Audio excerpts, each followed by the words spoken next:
12/6/2025 रात 12:30 बजे मैं हस्बे मामूल अपना व्लॉग शूट करने गया हुआ था और मैंने वो व्लॉग वीडियो बनाई थी वो मैंने यूट्यूब पे अपलोड भी कर दी, जिसमें हम बारबेक्यू कर रहे हैं और आप लोग रिसेंटली देख भी सकते हैं जाके, अभी रिसेंट ही व्लॉग है। वो शूट हमने 12/6/2025 की रात तक शूट किया है। स्टार्ट हमने 12:30-11 बजे कर दिया था, लेकिन उसी दौरान उसी वक्त 12:30 बजे जिसकी वीडियोस, जिसकी पिक्चर्स और यहाँ तक के सीसीटीवी फुटेज, मैं था technical training centre north Ahmedabad block D के अंदर अपनी वीडियो शूट कर रहा था यूट्यूब के लिए। लेकिन उसी वक्त उसी तारीख को 12:30 बजे और 12:30 बजे की जो तारीख़ थी 12/6/2025 को मेरे ऊपर होती है एक FIR इक़दाम कत्ल की। जी हाँ, अटैम्प्ट टू मर्डर की FIR मेरे ऊपर होती है। और ये करवाने वाले कौन हैं, क्या हैं, इसकी तफसील मैं आपको बताता हूँ। ये एक एप्लीकेशन मैंने IG सिंध साहब को जमा करवाई, जिसमें मैंने लिखा है कि मैं सैयद इबादुर रहमान कराची यूनिवर्सिटी शोभा visual studies 3rd year film का स्टूडेंट हूँ और एक दी फन फिन नामी YouTube channel short film vlogs बनाता हूँ और रियल इस्टेट का कारोबार करता हूँ छोटा मोटा। मेरे वालिद साहब और सैयद जावेदुर रहमान के 2 लोग मेरे वालिद साहब के जानने वाले और ज़ाती मुलाजिम, ये 2 लोग मेरे वालिद साहब के और हमारे ज़ाती मुलाजिम थे, जिनका नाम है खालिद हुसैन और आबिद हुसैन। ये 2 लोग हमारे घर के बर्तन वगैरह धोना, सौदा सलूक लाना, किराएदारों से किराया लेना और इसके अलावा प्रॉपर्टी की देखभाल, इसके अलावा कोई प्रॉपर्टी अगर बेचनी ख़रीदनी है तो पार्टी को बेच खरीद कर कमीशन लेना, ये काम करते थे। आज से तकरीबन 2.5 साल पहले मेरे वालिद साहब की तबीयत इतनी ख़राब हो गई कि वो सख्त डिप्रेशन में चले गए। मैं बिफ़ोर आफ्टर की पिक्चर अगर ये आपके सामने आ भी होगी, ये पहले मेरे वालिद साहब थे और अब आप लोगों ने फ़हद के व्लॉग्स में देखा होगा बाबा को कि बाबा किस कंडीशन में गुज़र रहे हैं, क्योंकि वो बहुत ज़्यादा डिप्रेशन में है और तकरीबन 2.5 साल हो गए घर से बाहर वो नहीं निकले।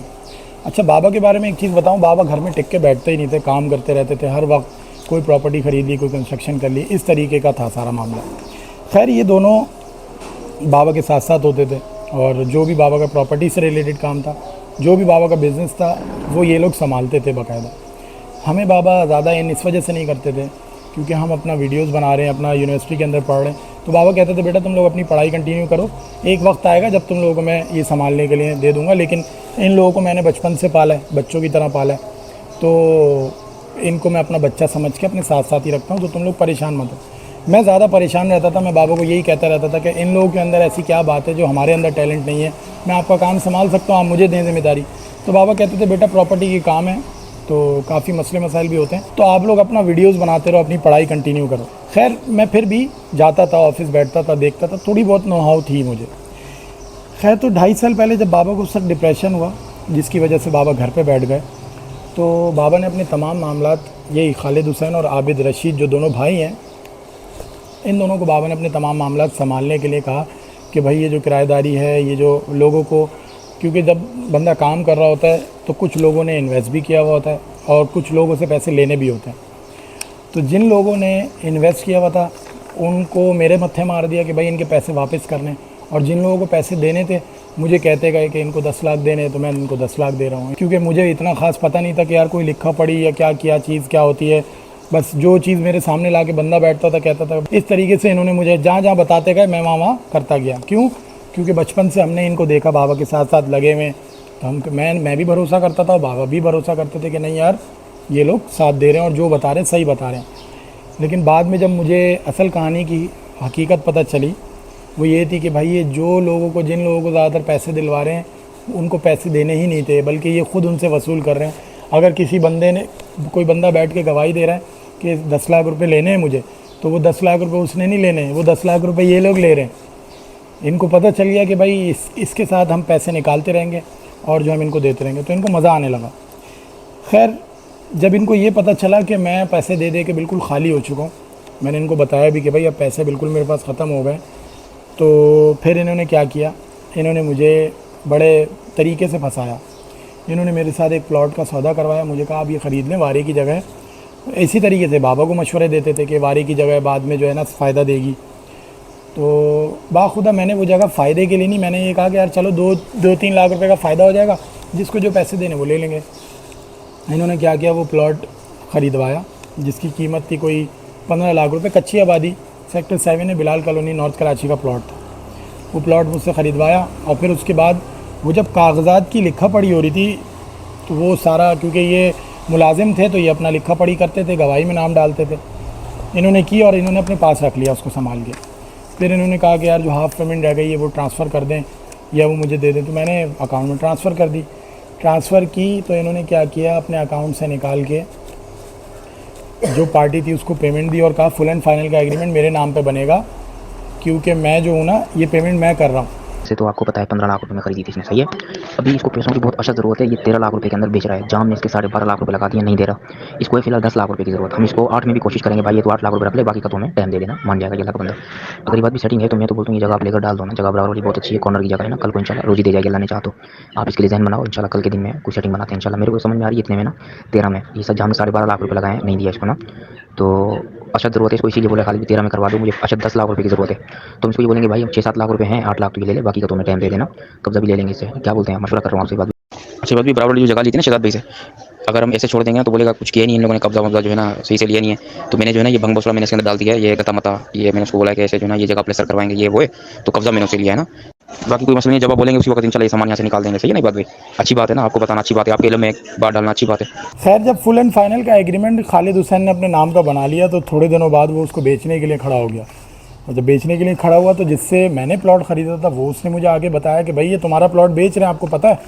मैंने कहा नहीं मुझे तो नहीं मालूम। जब मैं उस जगह पे जाके खड़ा हुआ तो वहाँ पे जो ख़रीदार पार्टी थी उनको जब सारा सीन बताया, और ऑब्वियसली मैं गुस्सा था, मैं चीख रहा था उनके ऊपर कि यार ये क्या कैसे कर रहे हो।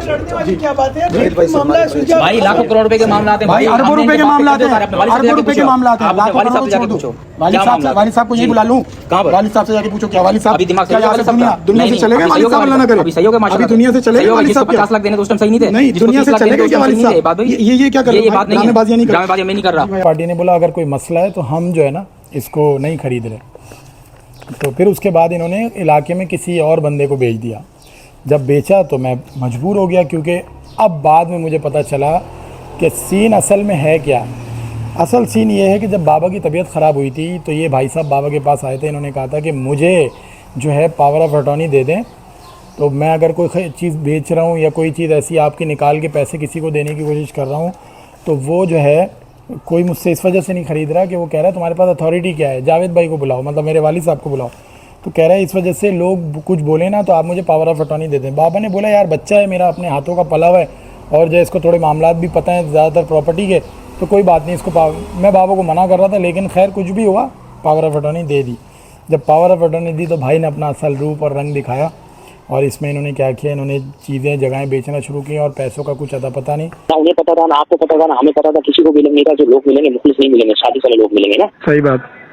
तो मैंने बोला भाई आपके सामने की बात है, जावेद भाई इस वक्त तकरीबन समझ लो कि 2.2 मतलब 2.5 करोड़ के नीचे है जावेद, मतलब लॉस में लिहाजा आपको कंप्रोमाइज करके चलना पड़ेगा, आपके पैसे रिकवर हो जाएंगे इंशाल्लाह लेने चाहते। मैंने बोला इबाद भाई ने आपको देने हैं, लेकिन इबाद भाई ने पैसे मेरे से लेने हैं, सही, और मैंने पैसे मार्केट से मैंने पैसे रिकवर करने मेरे। खैर तो फिर यही मैंने एप्लीकेशन में लिखा। अब मैं आपको बताता हूँ, जब मैं वहाँ गया था, जब मेरा शोर शराबा हुआ था, जब मैंने मेरा ही प्लॉट ये भाई बेच रहे हैं, हमारी ही प्रॉपर्टी ये भाई बेचना शुरू हो गए, और फिर उल्टा मेरे ही ख़िलाफ़ पटिशन कर दी इन्होंने कोर्ट के अंदर। 6151/24 पटिशन नंबर है, जो जज साहब ने इनकी डिसमिस कर दी। और फिर जवाबी पटिशन मैंने भी की जिसका नंबर है 1614/24, जो कि ADJ 2 है कोर्ट के अंदर। उन्होंने सारे सबूतों को मद्देनज़र रखते हुए इसके ख़िलाफ़, खालिद हुसैन के ख़िलाफ़ FIR करने का ऑर्डर जारी कर दिया। मैंने पुलिस स्टेशन के थ्रू इनकी FIR करवाई 340/24, और इनका जो जुर्म था वो 420 का था, धोखाधड़ी का था, तो मैंने वही FIR इनकी कटवाई, जिसका अब तक कोर्ट में केस चल रहा है अभी तक। फिर खालिद हुसैन ने क्या किया, इसने कुछ अरसे बाद मेरे ख़िलाफ़ दूसरी एक और पटिशन लगाई जिसका नंबर है 1134/25।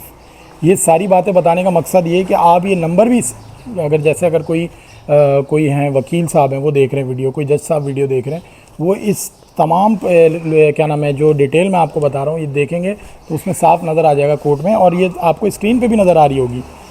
जब इन्होंने ये जो दूसरी पटिशन फाइल की 1134/25, तो ADJ 2 सेंट्रल अदालत ने डिसमिस कर दी, उस पटिशन को भी डिसमिस कर दिया। फिर मैंने इसी के जवाब में जो दोबारा पटिशन की 1182/25, जिस पर ADJ 2 अदालत ने मुझे लीगल प्रोटेक्शन दी और उन्होंने कहा कि आप इसको सिविल सूट करें। जब कोर्ट ने मुझे कह दिया सिविल सूट करें तो मैंने कोर्ट की बात मानते हुए सिविल सूट किया। उसका नंबर है 2857/25, जो कि फर्स्ट सीनियर सिविल जज फाइल किया। और अदालत ने खालिद हुसैन और आबिद रशीद, ये दोनों भाई मैंने जिनकी आपको पिक्चर आप लोगों ने देख ली है, इनको नोटिस कर दिया 19/7/2025 को और तलब कर लिया कोर्ट में कि ले आओ अपनी चीज़ें ले आओ। अच्छा, इनके पास क्या है मैं आपको बताता हूँ। इनके पास बाबा की कच्ची आबादी की कुछ प्रॉपर्टी की जो स्टैम्प पेपर होते हैं, फाइल्स होती हैं, वो हैं। और इन्होंने क्या किया, उसके ऊपर अपने स्टैम्प पेपर जोड़ दिए, झूठे बाबा के साइन कर दिए कि बाबा ने हमें बेच दी। वो साइन भी साफ वाजे हो रहा है कि ये झूठे हैं। इसके अलावा इन्होंने क्या किया, बाबा ना किसी पार्टियों को चेक देते थे, जैसे श्योरिटी के चेक होते हैं। जब इंसान बिज़नेस करता है, कारोबार करता है, जैसे पैसे अभी नहीं आने, 1 हफ्ते बाद आने, तो पार्टी बोलती है हमें श्योरिटी चेक दे दें। तो इसी तरीके से काम चलता है, तो श्योरिटी चेक दे दिए करते थे। 1 हफ्ते बाद पेमेंट करी, उस पेमेंट करने के बाद ये भाई साहब क्या करते थे, वो चेक उठा लेते। बाबा कहते थे वो चेक उठा के ले आओ, ये चेक उठा के लाते थे और चेक अपने पास रख लेते थे। तो ये लोग चेक जमा करते रहे। 2017-18 से इन्होंने ये तैयारी की हुई थी कि एक दिन हम ऐसा करेंगे।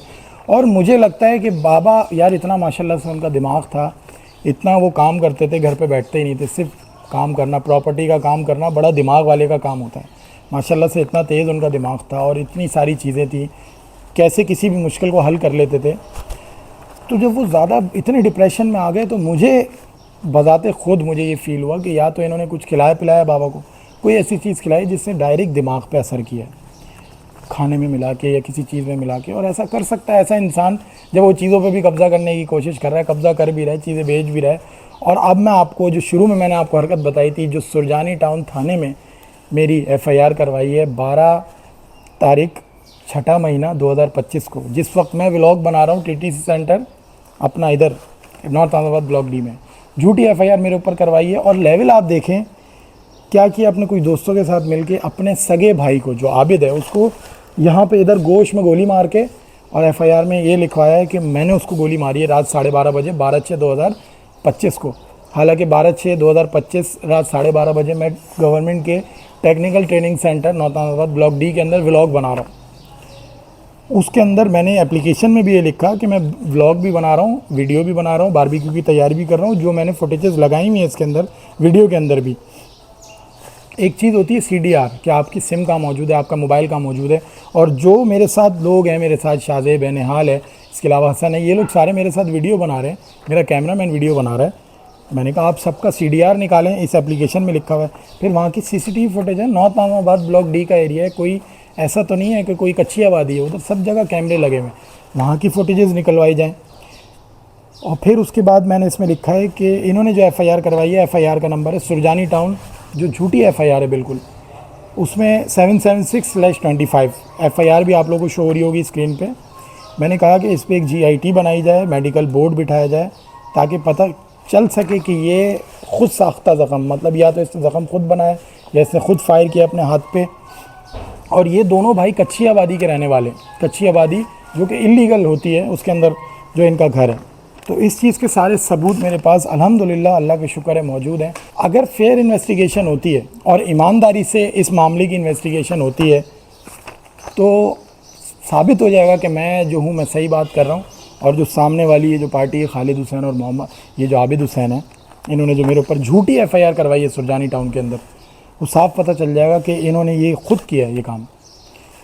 आप लेवल देखें जगहों पे कब्ज़ा करने की और अपने नाम पे करने की, किस तरीके से एक इंसान अपने आप को गोली मार ले या अपने आप को गोली किसी से शूट करवा ले।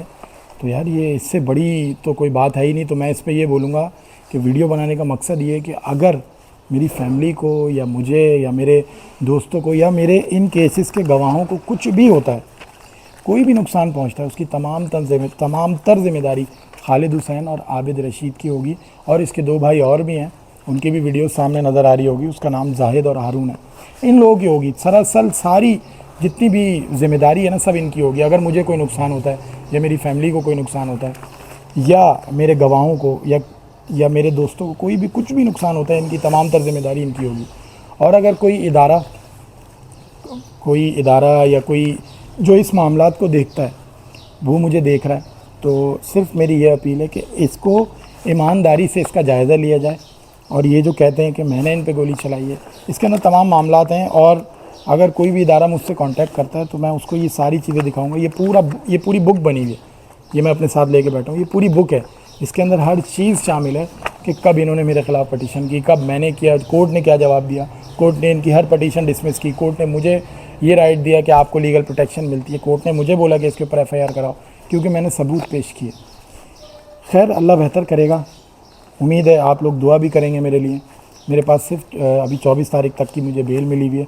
24 तारीख तक मैं कोशिश कर रहा हूँ। मैं IG सिंध साहब के पास भी गया हूँ, तो इंशाल्लाह मैं भी कोशिश कर रहा हूँ। और अगर आप लोगों में से कोई भी कोशिश कर सकता है इस मामले को हल कराने की तो बिल्कुल आप लोग मेरा साथ दें।